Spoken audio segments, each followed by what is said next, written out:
Hi, Michelle from Birdcage and Thread here with a tutorial for a hip pouch by Janie. This cute and highly functional hip pouch, bum bag, fanny pack, whatever you call it, is easy and quick to sew, only requiring a couple of fat quarters, a zipper, some webbing and a closure. It doesn't even require interfacing. The secret to the pouch is the decor weight fabric as the lining. I'll put a link in the description box below where you can download this awesome pattern. While you're there, check out Jan's own fabric designs. They're available to purchase online and possibly even in a store near you. Bum bag, fanny pack or hip pouch, whatever you call this style, is great for a hands-free day out. Its slimline profile makes it a breeze to wear, but the cleverly incorporated pleat expands out to hold more than you think. I wore this all day yesterday and it was nice to be able to walk the streets without worrying about where your bag is. Before we get started, I just want to note that I did a couple of things differently. One is that I don't particularly care for heavy or bulky hardware, so I opted for heavy duty snaps as the closure. I just used a single snap on one of the straps and 3 on the other so that I can make it adjustable to allow for winter clothing, etc.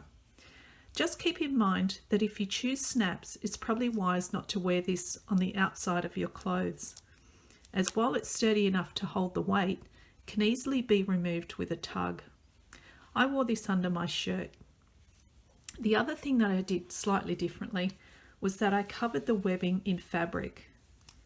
I didn't show how I made this in the video as it's not part of the pattern. However, if you'd like to see a video on how I made the straps, let me know by leaving a comment below. So grab your supplies and let's get started. So the first step in making this pattern is to obviously cut out all the fabric pieces. Now you have lining fabric and outer fabric pieces. You'll also need straps of some sort.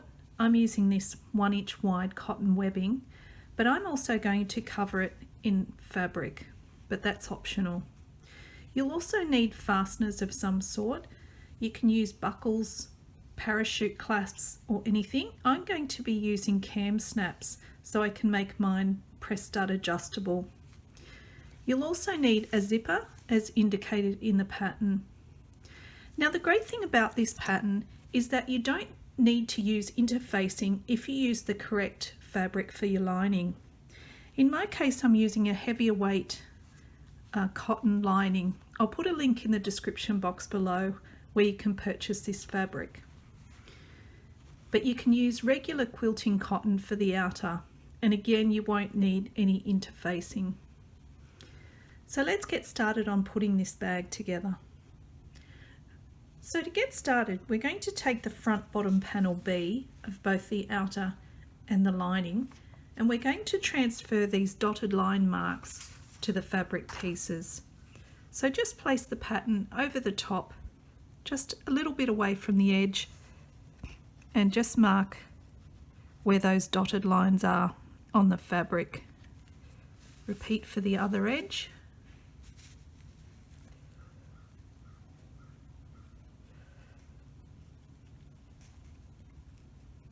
I'm just using a friction pen so that it can be removed later.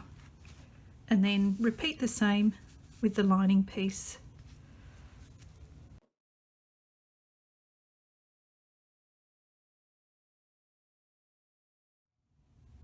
So now you can place the marked front panels aside for now. Next we're going to make the inside pocket. So take the piece that's marked back bottom panel B and inside pocket.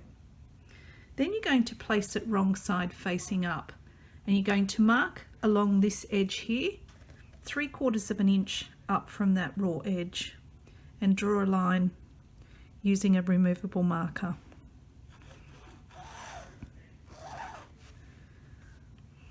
Take that to your ironing board and press the raw edge so that it meets that line that you just marked, and press. Then repeat the same. You're going to fold it over and press. Then you're going to stitch along here to secure that hem in place. Now that you have the top of your pocket hemmed, you're going to take that and the back bottom panel B, you're going to fold it in half widthwise and press to find the center of each piece.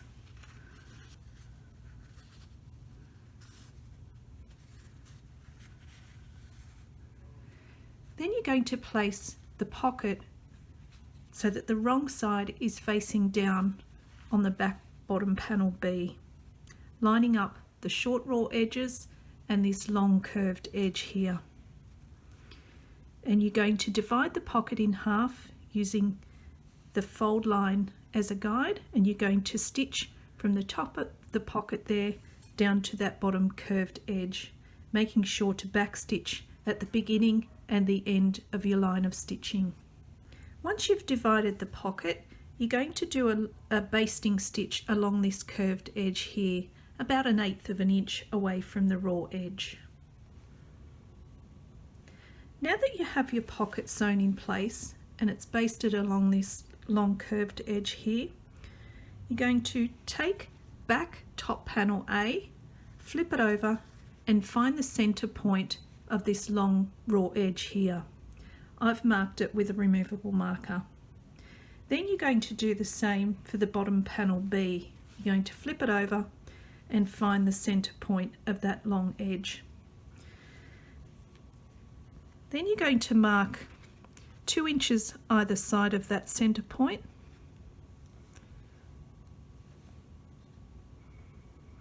So 2 inches from the center that side, 2 inches from the center to the left side. You're going to place these two pieces right sides together along this long flat edge here, and using a 3/8 inch seam allowance you're going to stitch to this point, break your stitching and then continue on from this point to the end, making sure to back stitch at the beginning and the end of both lines of stitching. Now you've stitched the seam along here, leaving a gap in the center, you're going to open out the seam and press the seam allowances open. So this is what you should end up with, and you have a gap in the center there with the seam allowances pressed backwards. Next we're going to attach the strap or the webbing to the side panels. Now my strap is in 2 pieces, but it's okay if your strap or webbing is still in one long continuous piece. So take one end of the strap and place it on top of the side panel, making sure that the side panel is right side facing up. So you're going to place the strap over there like that, lining up the 2 short ends there, making sure that the strap is 90 degrees to this long edge here. Then take another side panel and place it right side down over the top, lining up all the raw edges. Then using a 3/8 inch seam allowance, you're going to stitch across this short edge. Once you've stitched across there, you're going to stitch again using a 3/8 inch seam allowance along both these angled edges here. Once you've done that, you can turn the side panels right side out. Then you're going to repeat the same with either the other strap or the other end of the strap. Now you have these 3 edges stitched, you're going to turn the side panel right side out. And you're going to pull the side panel away from the strap, but don't pull too tightly, just tug gently. Then you're going to take that to your ironing board and press these seams here so that they're flat and even. Then you're going to trim away these edges here. Once you've done that, you're going to top stitch along these 3 seams here, about 1/8 of an inch away from the edge. You're going to repeat the same with the other end of the strap, or in my case, the other strap. So this is what your side panels should look like now they're attached to the strap or the webbing. Next we're going to attach these to back panel A. So take back panel A and place it right side up on your work surface. Then you're going to take one of the side panels and line up that long raw edge of the side panel with the raw edge of back panel A. You're going to baste in place along this edge here using a 1/4 inch seam. Now, just as a note, if you're using standard webbing, you're just going to, it doesn't matter which side up you place it. You can place it this way or this way. But as I've made a tube of fabric for my strap, I have a seam going down this edge here. If you have the same, just make sure that that seam is facing down when you're attaching the side panel to back panel A. Once you've attached one side, you're going to repeat the same with the other side. So you're going to take the other side panel, line up the 2 raw edges here and stitch using a 1/4 inch seam allowance. And again, just keep in mind, if you're using a tube of fabric like I have here and you have a seam in the center, to place that facing down. Now we're going to make the pleat in the bottom panel B. So you've got your outer, your lining and your pattern piece, and we've got the markings that we made earlier on both pieces. But I'm also going to transfer the markings to the back of the outer fabric, just as you did on the front side of the fabric.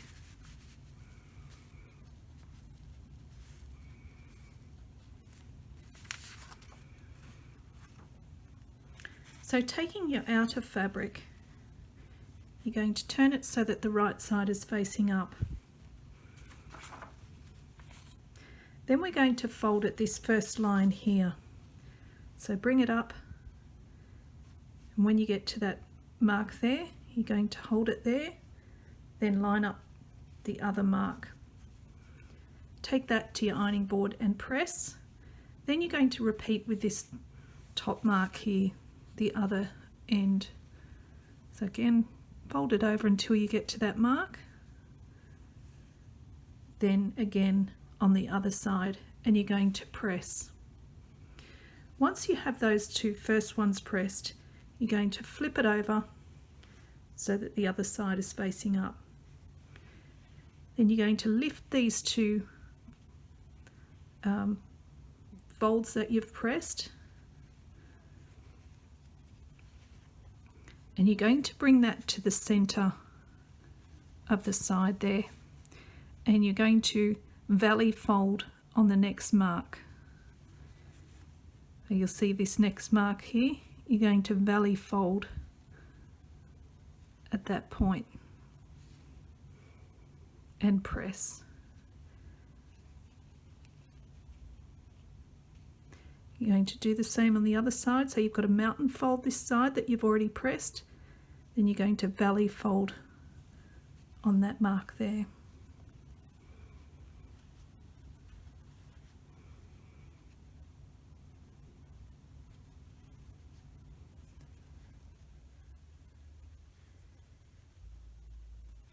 And the two mountain folds that you made first should meet in the center. So when you flip it over, you should have something like that. Then you're going to repeat the same with the lining, but you're going to do the opposite. So you're going to flip it so that the wrong side is facing up. Then you're going to mountain fold these two marks,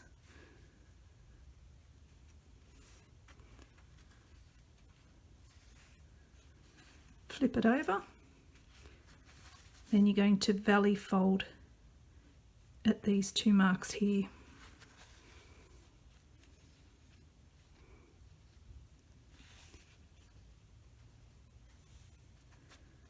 And of course you'll press at each step.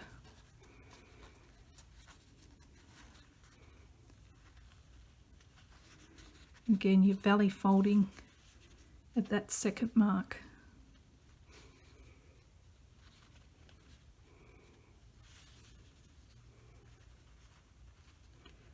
And take that to your ironing board and press. So this is what you should have now. So this is the wrong side of the outer and the right side of the outer. So they should be opposite. And this is the right side of the lining and this is the wrong side of the lining. As you can see, they've got opposite folds, because what you're eventually going to do is, if I place the outer wrong side up and I open up the fold, this lining is going to sit and nestle inside the outer, but they're going to have wrong sides together.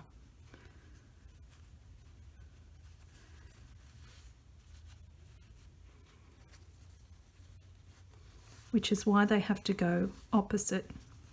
So you can see that eventually this is what we're going to end up with. So although it sounds confusing, there's a reason why. But you need to leave them separate pieces for now. And next we're going to install the zipper.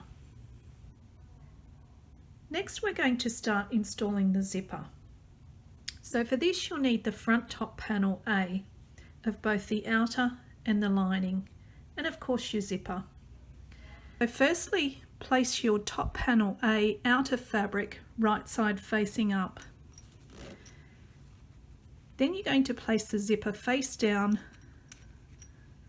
so that the right side of the zipper is facing the right side of the outer panel A, and pin or wonder clip along this raw edge here.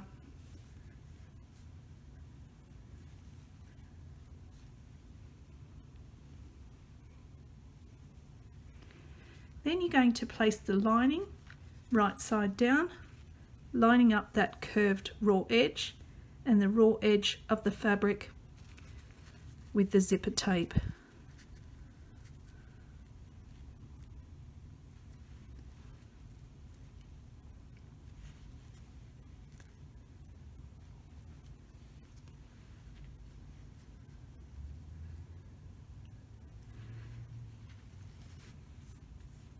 Then you're going to stitch along this edge here with the seam allowances indicated in the pattern. Once you have this seam sewn, you're going to press both fabrics back away from the zipper teeth and press. Then you can top stitch along this seam edge here. Next you're going to repeat the same with the front bottom panel B. So take the outer front bottom panel B and place it right side facing up. Then you're going to take the zipper and place it right side down, matching up the side seams of the fabric and also the edge of the zipper tape with the long raw edge of the bottom panel B. Then you're going to pin or wonder clip that in place.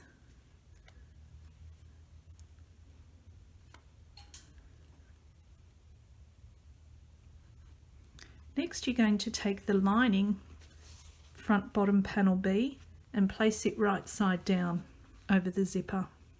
And again you're lining up the side seams and the long raw edge with the edge of the zipper tape. And then replace the wonder clips or pins to pin that in place.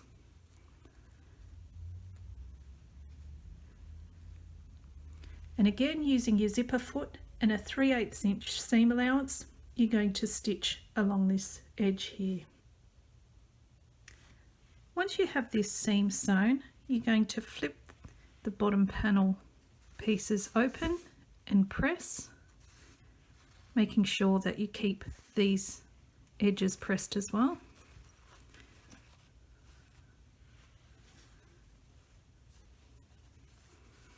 Then you're going to top stitch along that edge there.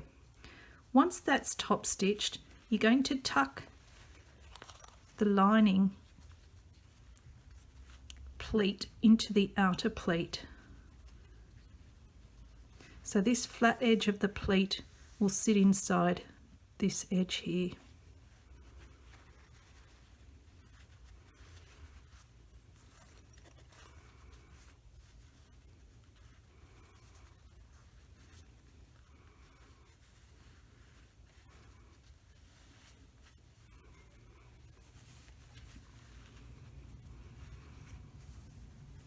Then you're going to baste the edges of the pleat there just to hold it all in place.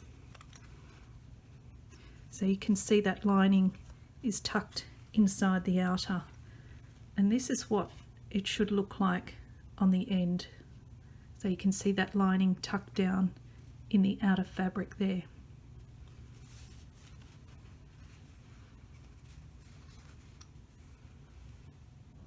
If you haven't already done so, you can trim the zipper either end.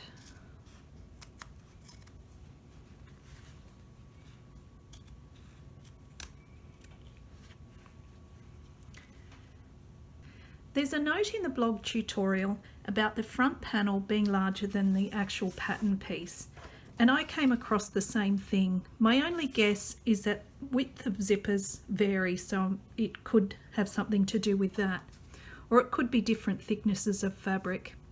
In any case, to rectify it, you can place the pattern piece on top of your front panel, and as you can see, there's an excess of fabric along here, so you can just trim that off. You can either use the pattern piece or the lining piece with the pocket. You can place that over. Again, you could just trim up that bottom section. Make sure it's from the bottom, not the top. So I'll go ahead and do that now.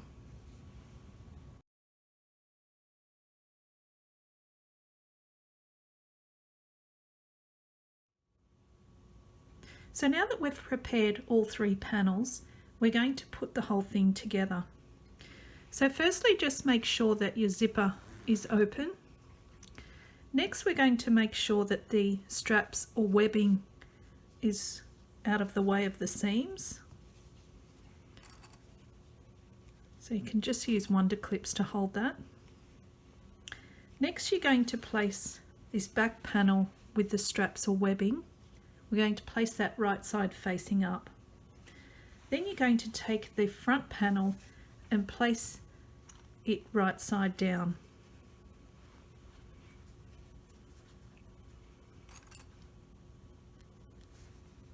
You're going to pin or wonder clip this in place, just lining up the raw edges.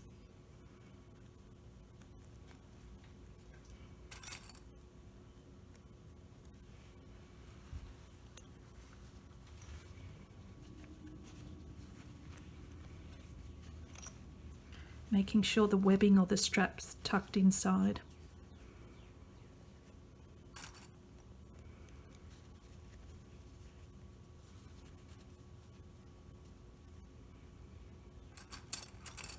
It's easier to do one panel at a time because you're fighting against all the straps inside and the bulk there.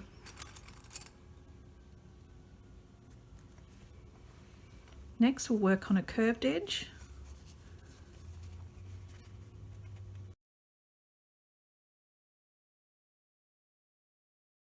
Then the other curved edge.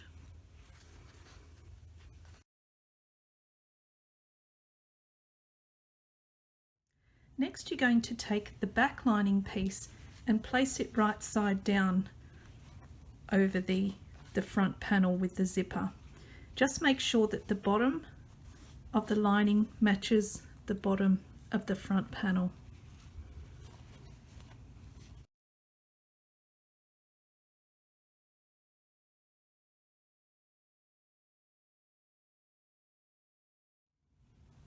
Once it's all clipped in place, you're going to stitch around the entire thing, making sure not to catch any of the straps in your stitching.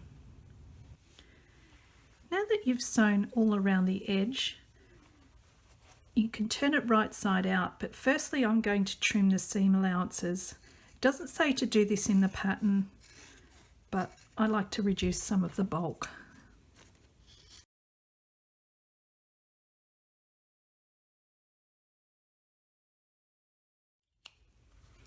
You can also trim these corners, but just be careful not to go too close to the stitching.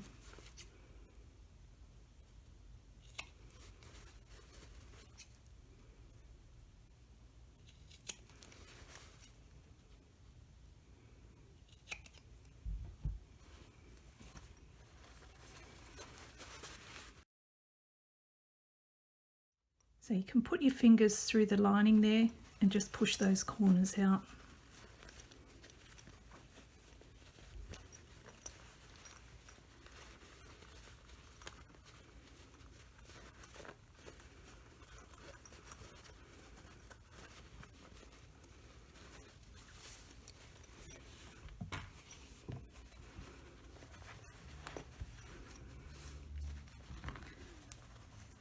Then you can close the opening in the lining, either using hand stitching or machine stitch that closed.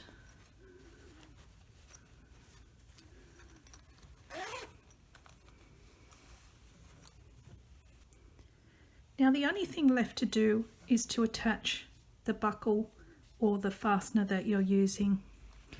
In my case, I'm going to be using snaps, so I'm just going to try it on and work out where I need to put the snaps. But if you're using a buckle or something like that, you'll insert the strap into the buckle. So to finish the bag, I'm using snaps to close mine. So I have 1 snap on one side of the strap and 3 on the other so that it's adjustable.